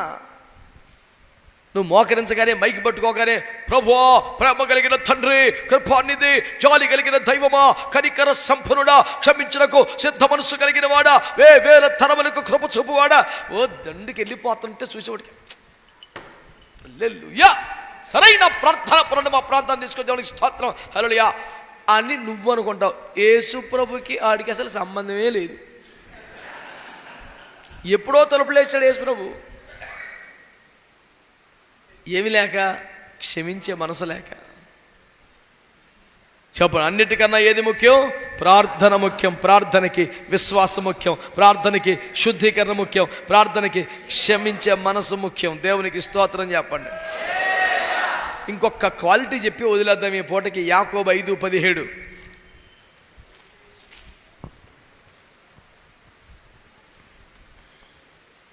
ఏలియా మన వంటి స్వభావము గల మనుష్యుడే. వర్షింపకుండునట్లు అతడు ఆసక్తితో ప్రార్థన చేయగా 3.5 సంవత్సరముల వరకు భూమి మీద వర్షింపలేదు. దేవునికి స్తోత్రం చెప్తాం. ఏలియా మన వంటి స్వభావం కలిగిన మనుష్యుడే అనండి. అందరు చెప్పారా ధైర్యంగా? అందరూ ధైర్యంగా చెప్పారా? ఇప్పుడు దాన్ని రివర్స్లో చెప్దాం. నేను ఏలియా వంటి స్వభావం కలిగిన వాడినే అని. ధైర్యం సరిపోయిందా? భయం వేస్తుంది, లోపల కన్నీరు వస్తుంది, బాధ కలుగుతుంది. అయ్యో ప్రభా, ఏలియా మన వంటి స్వభావం కలిగిన మనుషుడు అంటే మరి మనము ఏలియా వంటి స్వభావం కలిగిన అనొచ్చుగా. దమ్ము సరిపోవట్లేదే మరి. ఎక్కడొచ్చింది తేడా? మన స్వభావంలో లోపాలు మనకు తెలుసు కాబట్టి. మన మనస్సాక్షి యేసు రక్తంలో కడగబడింది కనుక గద్దిస్తుంది, రేయ్ తప్పది, రేయ్ నీకు ఆ స్వభావం లేదు. ఏలియా స్వభావం ఏంటి? సింపుల్. కెరీతు వాగు దగ్గర ఉన్నప్పుడు ఏలియాకి ఇల్లుందా అనాలి. ఏలియాకి ఇల్లుందా? ఆయన తెచ్చినటువంటి రొట్టె మాంసం ఎవరు తెచ్చారు? అది రోజు బ్రష్ చేసుకుంటుందా? కాకి రోజు బ్రష్ చేసుకుంటుందా? పవిత్రమైన వాటిలో మాత్రం మూతి పెట్టిద్దా? శుద్ధీకరించి నా యాజకుడి ఇంట్లో నుంచే రొట్టె తీసుకొచ్చిందా? ఎవడికి తెలుసు ఆ తిండి ఎట్లాంటిదో, ఎవడుండాడో, దీన్ని మూతి ఎట్ట తెచ్చిందో. కానీ దేవుడు దాన్ని డ్యూటీ చేశాడు, నమ్మకంగా జాగ్రత్తగా పవిత్రంగా చేసింది అనుకో. అంటే ఎందుకు చెబుతున్నానంటే అది కనీస అవసరాలు కూడా ఏలియా గారికి తీరిని అంటారా? చాలామంది అంటారు ఏలియా దేవునికి స్తోత్రం కెరీతు వాగు దగ్గర కూర్చున్నప్పుడు రొట్టె మాంసము నిత్యముద్ర కందు పిల్లారా దేవుడు ఎంత అద్భుతం చేశాడు. నీ అద్భుతం చల్లారిపోను. నేను ఒక మాట చెప్తాను, నేను వాగు పక్కన నువ్వు కాలములు అర్ధకాలం ఉన్నట్ట దగ్గర 3.5 సంవత్సరాలు. ఇప్పుడు చెప్పండి, 3.5 సంవత్సరాల్లో వర్షాకాలం రాదంటారా? అయ్యో చెప్పరే, శీతాకాలం రాదా? మరి ఆ గొంగడి కప్పుకున్న మనిషి వాగు పక్కన కూర్చుంటే ఎండాకాలం ఆ చెమటకి చల్ల గాలి వస్తుంటే బాగుంటుంది, కానీ వర్షం వస్తే ఎట్లా ఉంటుంది? శీతాకాలం ఎట్లా ఉంటుంది? కనీసం ఇల్లు లేదండి, మాంసం ఒకటి చూస్తున్నాడు పద్దాక నీసుమూతి మండిపోను, పనికి మళ్ళీ మాంసం ఒకటి ఉంటే చాలా, కంపొద్దా, బట్టలొద్దా? ఎంత దుర్భర దారిద్ర్యమైన జీవితం సార్. కానీ అక్కడ ఎందుకు ఇలా చేశావు అన్నాడా? ఇది న్యాయమా అన్నాడా? అసలు తగువే లేదు. ప్రార్థన చేస్తాను, ప్రభా ఈ ప్రజలు మారాలి, ప్రభా నువ్వు తెలుసుకోవాలి, ప్రభా జనాన్ని తెలుసుకోవాలి. అదే అయిపోయింది. తీసుకెళ్ళి ఏం చేశాడు? సారేపతిలో ప్రమోషన్ ఇచ్చాడు, ట్రాన్స్ఫర్తో పాటు ప్రమోషను. ఇప్పుడు బ్రాంచ్ బ్రదర్ కాదు, ఇప్పుడు బ్రాంచ్ పాస్టర్, నెక్స్ట్ ఇక సెంటరే. హల్లెలూయా, మంచి మూమెంట్లో ఉంది కోటం. ట్రాన్స్ఫర్ అయింది మిద్దె మీద. ఎప్పటికెప్పుడు పిల్లోడు కూడా పెడతామని మొదటి రొట్టె హల్లెలూయా. ఫీల్ బేబత్సంగా ఉంది, కానీ కర్రీ లేదు, కూర లేదురా నాయన. నేను సెంటర్లో ఉండేటప్పుడే బాగుంది, ఇండివిజువల్గా నాకు ఇన్ఛార్జ్ ఇచ్చారన్నా, నాకు మంచి బ్రాంచ్ ఇచ్చారన్నా, హల్లెలూయా అని వెళ్తే అక్కడ రొట్టె తప్ప కూర లేదు. పోను ఒకరోజా ఎట్టకట్ట సమర్పించుకుంటాకి ఆ దేశంలో కరువు తీరిపోయేదాకా 2-3 సంవత్సరాలు. చెప్పండి, ప్రతి దినము ఒక అప్పం, ప్రతి పూట కాదు, రోజుకు ఒక అప్పము, అది కూడా కూర లేకుండా. నువ్వు తింటావా? మాట్లాడరే. రోజుకు ఒక రొట్టె ఇచ్చి కూర లేకుండా. ఏదైనా ఒక్కరోజు అయితే సమర్పణ ప్రతిష్ట మాట్లాడబాగో. రేపొద్దునైతే మరి ఏంటన్నా కొంచెం పచ్చడం లేదా? ఎల్లుండి అయితే నేను ఉపవాసం, నేను తిన్నాం, వేడి చేసింది అన్న, ఏం కాదులే, తగ్గింపు ఉందలే, కానీ కడుపులో బాగోలేదు నాకు. వారం పెడితే ట్రాన్స్ఫరే బెటరు, నెల అట్టగా ఉంచితే మళ్ళీ సెంటర్కి వెళ్ళిపోతా, నాకు వద్దు. బాగా జరుగుతుంది అక్కడ పొయ్యి ఆరదు. పెద్ద అయ్యగారులు వండుతారు, వండిందంతా పెద్దోడు ఎందుకు తింటాడు? వెనకాల ఓడిదేగా దేవునికి స్తోత్రం. కనుక అయ్యగారులు డ్యూటీ చేసుకుంటే బెటర్ ఈ బ్రాంచ్కి వెళ్ళటం కన్నా. దేవునికి స్తోత్రం. జీడిపప్పులు కానించి అన్నీ మనమే ఉంది. హల్లెలూయా. నా పాయింట్ ఏంటంటే సారేపతులో విధవరాలు కొడుకు పెడతామనేసి అయ్యగారికి పెట్టిందే కనపడుతుంది, కానీ కూర లేదు కాదురా. ఇంత పిండి ఇంత నూనె, ఒక రొట్టె అవుతుంది, అయ్యగారికి పెడతా మళ్ళీ వెళ్తే ఇంకో రొట్టె అవుతుంది అని ఇద్దరు తింటున్నారు. ఇది అయిపోయింది. నెక్స్ట్ కరిమేలుకు ట్రాన్స్ఫర్ అయింది. అక్కడేంటి పరిస్థితి? అసలు ఏది లేదు, యేసు రక్తం ఇచ్చేయి. అక్కడ రొట్టె మాంసం, ఇక్కడ మాంసం క్యాన్సిల్, ఇక్కడ టోటల్ క్యాన్సిల్. అసలు ఏం తిన్నాడో ఎట్ట బతికాడో భూమి దేవుడికి తెలియదు. దేవుడు అట్ట బతికిచ్చాడు ఆయన్ని. నా పాయింట్ ఏంటంటే ఈ 3 చోట్ల ఎప్పుడైనా ఏలియా బాధపడ్డట్టు ఉందా? ప్రభా ఏదో చూడుపా, మరి బాగుంది, చాలా ఘోరంగా ఉంది ప్రభా, ఆ పనికి మళ్ళీ కాకి తీసుకొస్తామేంటి ప్రభా, ఒక మంచి పరిశుద్ధిని ఏర్పాటు చేయి. హల్లెలూయా. ఓ యెహోషువ వంటి వాళ్ళు లేపురైనా, మంచి గిద్యోను వంటి వాళ్ళు లేపు, దేవునికి స్తోత్రం. చిచ్చి, అసలు ఆ సోయే లేదు. ప్రభా ఈ ప్రజలందరూ యెహోవా దేవుడని తెలుసుకోవాలయ్యా, వాళ్ళందరూ మారాలి ప్రభా. ఒక్క రోషము దైవజనుడికి.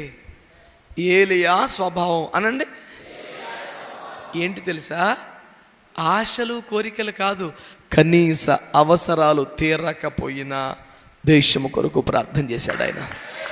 ప్రజలందరూ మారాలని ప్రార్థన చేశాడు, గొప్ప ఉద్యమం కోసం ప్రార్థన చేశాడు.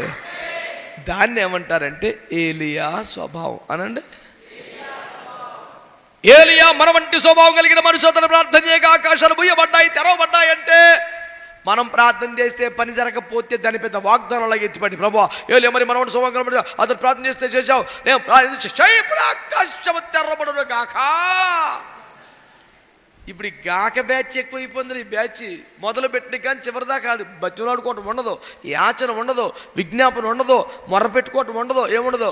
ఫస్ట్ నుంచి చివరిదాకా నువ్వు దర్శించదు గాక, నువ్వు వెళుదువు గాక, నువ్వు మాట్లాడదు గాక, నువ్వు ఇప్పుడే లేచదు గాక అని ముట్టుకుందు గాక. వీడి గాకలతోనే పేనం తీసేస్తాడు వీడు మనకి. గాక అంటే ఏంటి? ఆనబెట్టడం, స్టేట్మెంట్ ఫైనలైజ్ చేయటం. ఇక బతిమాలుకోండి. యాచన లేదా, విజ్ఞాపన లేదా, మొర్ర లేదా, రోదన లేదా, బతిమాలుకోవటం లేదా, దర్శించదు గాక, మాట్లాడదు గాక, ఎలదువు గాక, ఈ కంటిన్యూ గాకే. అక్కడక్కడ మాకు ఐఎఫ్జీలు కూడా తగ్గుతాడు అట్లా గాక కూడా ఒకడు. నేను వెంటనే ఆ గ్రూప్ ఇన్ఛార్జికి మెసేజ్ పెడతా, వీడికి ఇంకెప్పుడు ప్రార్థన నీకుందువు గాక.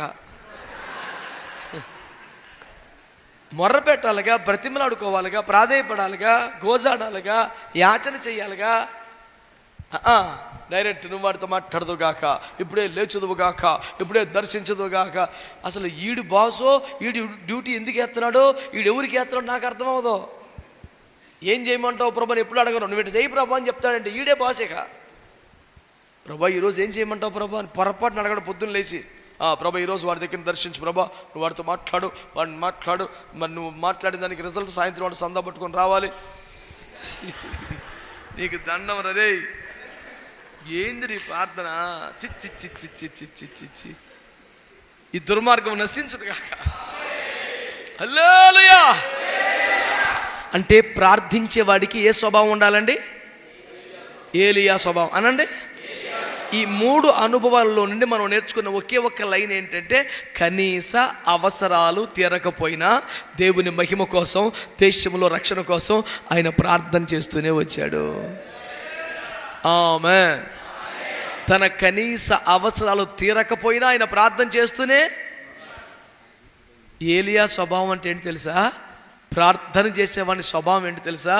తన అవసరాలు తీరినా తిరగపోయినా, తన కష్టాలు ఉన్నా, తనకి ఇబ్బందులు ఉన్నా, దేశం కొరకు, ఉద్యోగం కోసం, బలమైన రాజ్యం కోసం ప్రార్థనలు చేస్తూనే ఉండాలి. 4 మాటలు. అన్నిటికన్నా ఏది ముఖ్యం? ప్రార్థించేవాడికి విశ్వాసం ముఖ్యం, ప్రార్థించేవాడికి శుద్ధీకరణ ముఖ్యం, ప్రార్థించేవాడికి క్షమించే మనసు ముఖ్యం, ప్రార్థించేవాడికి ఏలియా స్వభావం ముఖ్యం.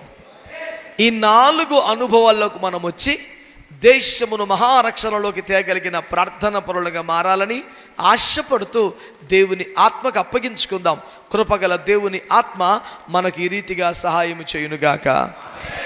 ప్రార్థన చేసుకుందామండి. అవకాశం ఉంటే, ఆరోగ్యం ఉంటే మోకరించండి, లేదంటే తలలు ఉంచి కళ్ళు మూసుకొని ప్రార్థనలు ఏకీవించండి. మనందరం కాసేపు ప్రార్థన చేద్దాం.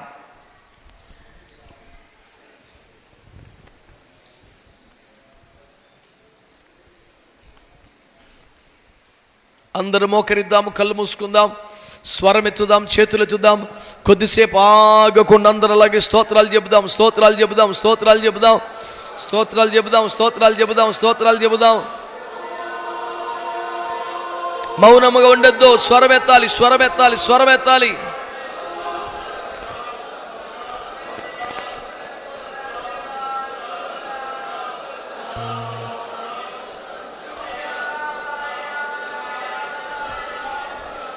స్తుతులు చెల్లించండి, స్తోత్రాలు చెల్లించండి.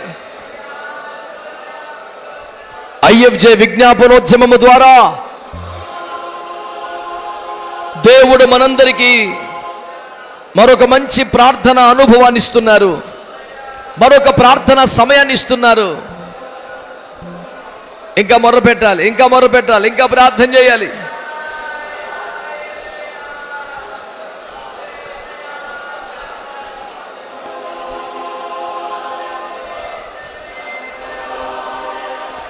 అన్నిటికన్నా ప్రార్థనే ముఖ్యం, అన్నిటికన్నా ప్రార్థనే ముఖ్యం, అన్నిటికన్నా ప్రార్థనే ముఖ్యం. పరిచర్య కన్నా, కుటుంబం కన్నా, నీ కనీస అవసరాల కన్నా కూడా ప్రార్థనే ముఖ్యం, ప్రార్థనే ముఖ్యం. దేవుడు నీతో సూటిగా మాట్లాడుతున్నాడు ఈ పూట. తేటగా దేవుని వాక్యం నీతో మాట్లాడుతుంది. దేవుని వాక్యము దేవుని ఆత్మను దర్శిస్తున్నాడు. ప్రార్థన జీవితం ఉన్నవాడికి విలువ, దేవుని ఎదుర్కొనగలిగిన స్థానం, దేవుని ఎదుట నిలబడగలిగే స్థానం ప్రార్థించువాడికే ఉన్నది. ప్రార్థించువాడికే ఉన్నది. పరిశుద్ధ పరచబడ్డ వారి మొదటి ప్రాధాన్యత ప్రార్థనే. శుద్ధీకరించబడ్డ వారి మొదటి ప్రాధాన్యత ప్రార్థనే. కుటుంబం కన్నా అన్నిటికన్నా ప్రార్థనే ముఖ్యం. ప్రార్థన మొదటి ప్రాధాన్యం అయిపోవాలి. ప్రార్థన మొదటి స్థానంలోకి వచ్చేయాలి. ప్రార్థనలో మోకాళ్ళని నువ్వు దేవుని సంతోషపరిచే అనుభవానికి వచ్చేయాలి. ఇదిగో ప్రభు నీతో మాట్లాడుతున్నాడు. ప్రభు నీతో మాట్లాడుతున్నాడు. ప్రార్థనాత్మను సంపాదించుకో, ప్రార్థనాత్మను సంపాదించుకో, ప్రార్థనాత్మను సంపాదించుకో. ప్రార్థించేవాడికంట దేవుని ఎదుట నిలబడే స్థానం మందసము కంటే ఎత్తైన స్థానం. ఒంటరిగా నీ ప్రార్థన జీవితం ఫలభరితం అవ్వదు. నీ ప్రక్కన ఒక సహవాసం ఉండాలి, నీ పక్కన అభిషక్తులు ఉండాలి, నీ వెనకల శుద్ధీకరణ ఉండాలి. అప్పుడే నీ ధూపవేదిక బలముగా ఉంటుంది. అప్పుడే నీ ప్రార్థన జీవితం అద్భుతముగా ఉంటుంది. ఒంటరి ప్రార్థన జీవితాలు కాదు.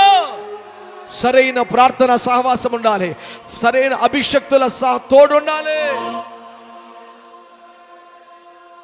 ఈలాగున ప్రార్థించే వాడికి విశ్వాసం కావాలి, పరిశుద్ధత కావాలి, క్షమించే మనస్సు కావాలి, ఏలియా స్వభావం కావాలి. 2 చేతులు పైకెత్తి 5 నిమిషాలైనా ఆగకుండా ప్రార్థన చేద్దామా? ప్రార్థన చేద్దామా? ప్రార్థన చేద్దామా? మౌనంగా ఉండొద్దు, ప్రార్థన చేయి. దేవుడు ఏ విషయంలో మాట్లాడాడు ఆ విషయం ప్రార్థన చేయి.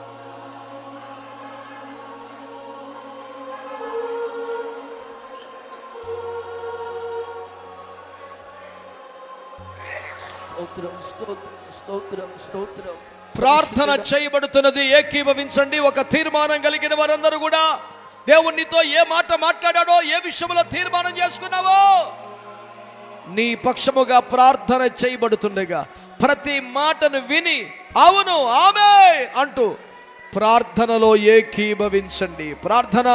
స్తోత్రం, స్తోత్రం, స్తోత్రం, స్తోత్రం. ప్రేమ నమ్మకం కలిగిన మా పరలోకపు తండ్రి, నీ పరిశుద్ధ పాదాలకు స్తోత్రాలు, స్తోత్రాలయ్యా. నీ మహాకృపలో మా హృదయ స్థితిని ఎరిగిన దేవునిగా ఉండి మా అందరి దీవెన కొరకు మీ దాసుని బలపరిచి అభిషేకించి మాట్లాడిన ప్రతి పవిత్ర వాక్కుల కొరకు నిజంగా నువ్వు ఎంతైనా అంతరింద్రియాలు పరిశీలించు దేవునిగా మా మధ్యలోకి దిగి వచ్చినందుకే నీ పాదాల కృతజ్ఞతలు చెల్లిస్తున్నాము నాయన. ప్రార్థనే అన్నిటికంటే ముఖ్యమని అయ్యా ఈ పూట తేటగా మీరు మాట్లాడిన మాటల కొరకు స్తోత్రాలు. ఇప్పటి వరకు నాయన ప్రార్థనకి నాయన పెద్దపీట వేయని స్థితిలో ఉన్నామని ఒప్పుకుంటున్నామయ్యా, పశ్చాత్తాపడుతున్నామయ్యా. అయ్యా క్షమాపణ వేడుకుంటున్నాము నాయన. అయ్యా వేయవలసినటువంటి పీట ప్రార్థనకు వేయలేదు నాయన. ప్రార్థన తక్కువ చేసి మిగతా వాటిని హెచ్చు చేసినందునే మా బ్రతుకులలో మా సేవలలో నెమ్మది లేదయ్యా, సుఖము కరువైపోయిన స్థితి. ప్రేమగల దేవునిగా ప్రభువా మమ్మల్ని హెచ్చరించిన హెచ్చరికల కొరకై స్తోత్రాలయ్యా. ఇది మొదలుకొని అన్నిటికంటే మిన్నగా ప్రార్థనే చేస్తామయ్యా. అన్నిటికంటే ఎక్కువగా నశించిపోతున్న ఆత్మల కొరకే మూలుగులెడతామయ్యా. అయ్యా ప్రార్థించువాని స్థాయి స్థానము ఎంత శ్రేష్టమైనదో అయ్యా, నీ సేవకుని ద్వారా నాతో మాతో మాట్లాడినందుకే మీకు స్తోత్రాలయ్యా. ప్రార్థించువాడు నా తండ్రి దేశానికి ఎంత దీవెనకరమైన వాడో మాట్లాడుతూ వచ్చావయ్యా. అయ్యా ప్రార్థించువారు నాయన నీతో సమానముగా అరమోర ఎత్తు ఉన్నట్లుగా లేఖనాలలో నుంచి మాట్లాడుతూ వచ్చావు. ఒక ప్రార్థనా పరుడే నిన్ను ఎదుర్కొనగలడయ్యా. ఒక ప్రార్థనా పరుడే, ప్రార్థన శక్తి కలిగిన వాడే నిన్ను సమీపించగలడయ్యా. సమాన స్థాయిని అంతగా ఘనపరిచిన దేవుడవయ్యా. ఎంత గొప్ప దేవుడవయ్యా, నీ ఔన్నత్యం ఎంత గొప్పదయ్యా, ఎంత కనికరమ గల దేవుడవయ్యా. మమ్మలను ప్రేమించిన దేవునిగా బలహీనులుగా ఉన్న మమ్మలను రేపాలని నీ పోలికలో నీ స్థాయిలోకి తీసుకురావాలి. మా వేళ్లకు పోరాటం నేర్పుతూ మీరు మాట్లాడిన మాటల కొరకు స్తోత్రాలయ్యా. ఓ రాజా, నీ కృప మాపై కుమ్మరిస్తున్నందుకు స్తోత్రాలు. ఇది మొదలుకొని ప్రభా మా అంత ప్రార్థన కంటే నాయన మించినది ఏది ఉండకూడదయ్యా. ఇది మొదలుకొని నా తండ్రి మా వ్యక్తిగత జీవితంలో అన్నిటికంటే ముఖ్యముగా ప్రార్థనే, అన్నిటికంటే ముఖ్యముగా రోదనే, అన్నిటికంటే ముఖ్యముగా నశించిపోతున్న ఆత్మల కొరకు విలాపమే. అలాగ ఉండటకు కృపనివ్వండి అయ్యా, సహాయము చెయ్యండి అయ్యా. మా స్థితిగతుల పరిస్థితులు మార్చుకోవడానికి మాకు సహాయం చేయ ప్రభు. స్తోత్రాలయ్యా. అన్నిటికంటే ముఖ్యముగా ప్రార్థన చేయాలని అయ్యా, ప్రార్థన చేయాలంటే ముఖ్యముగా విశ్వాసం ఉండాలని, నమ్మకము కలిగిన వారమై ప్రార్థించాలని మాట్లాడావయ్యా. నిజమే ప్రభు, ఒప్పుకుంటున్నావు, క్షమాపణ వేడుతున్నావు. చాలా మార్లు అట్లాగే చేసావయ్యా. నమ్మకం లేక నీ సన్నిధిలో ప్రార్థించిన సందర్భాలు ఉన్నాయని యథార్థంగా ఒప్పుకుంటున్నావు. క్షమించండి ప్రభువా, నీకు స్తోత్రాలు. మాత్రమే కాదయ్యా, ప్రార్థించువానికి ఖచ్చితంగా నిశ్చయంగా ప్రభువా ఒక శుద్ధీకరణ అవసరమని మాట్లాడేవయ్యా. అయ్యా నిజమే ప్రభువా, మా జీవితాల శుద్ధీకరణ లేకుండా, పరిశుద్ధ పరుచుకోకుండా ప్రభువా మేము ఎంత ప్రార్థించిన ప్రార్థనలకు జవాబు రాదని, ఆ ప్రార్థన చెల్లదని మాట్లాడావు. స్తోత్రాలు. ఇప్పటికే సమయం వ్యర్థమైపోయిందయ్యా. ఇప్పటికే అనేక ఏళ్ళు వ్యర్థముచ్చుకున్నావు ప్రభువా. హృదయంలో గుడారాలు ఏవో పెట్టుకొని అపవిత్రతను కలిగి ప్రార్థనలు చేసిన సందర్భాలు ఉన్నాయి. క్షమించయ్యా, దాన్ని పోగయ్యా. నిజమే ప్రభా, ప్రార్థించేవాడికి ఖచ్చితంగా క్షమించే మనస్సు కలిగి ఉండాలి. చాలా మార్లు ప్రభువా నేను క్షమించకుండా ప్రార్థించిన సందర్భాలు ఉన్నాయని ఒప్పుకుంటున్నావు. మేము అనేక మార్లు ఇతరులు క్షమించకుండా చేదైన వేరు పెట్టుకొని ప్రార్థించిన సందర్భాలలో అయ్యా నీ దృష్టికి చెల్లమని మాట్లాడాను. మమ్మల్ని క్షమించయ్యా. మమ్మల్ని దీవించ ఉద్దేశించి మాట్లాడిన పరిశుద్ధ వాక్కుల కొరకు స్తోత్రం. యథార్థ మనసుతో నీ కాళ్ళ మీద పడుతున్నాం, బలహీనులు మనం ఒప్పుకుంటున్నామయ్యా. కనికరించండి, మమ్మల్ని నూతన పరచండి. క్షమించగలిగిన విశాలమైన దైవిక మనస్సు, నీ ప్రేమ మాలో మీరు కుమ్మరిస్తున్నందుకు స్తోత్రాలు. అలాంటి విశాల భావాలు మాకు దయచేస్తున్నందుకు స్తోత్రాలు. నీ వల్ల క్షమించగలిగిన కృప మాకు ఇస్తున్నందుకు స్తోత్రాలు ప్రభువా. అయ్యా నీకు వందనాలు. మాత్రమే కాదయ్యా, ప్రార్థించు వాడికి ఏలియా స్వభావం ఉండాలని మాట్లాడుతూ వచ్చావు. స్తోత్రాలు దేవా. కనీస అవసరాలు తీరకపోయినను దేశ ప్రజలు నశించిపోతున్నారని మోకాళ్ళ మధ్యలో తలబెట్టుకొని ప్రార్థించి మా అవసరాల కొరకు మేము వెంపర్లాడామయ్యా.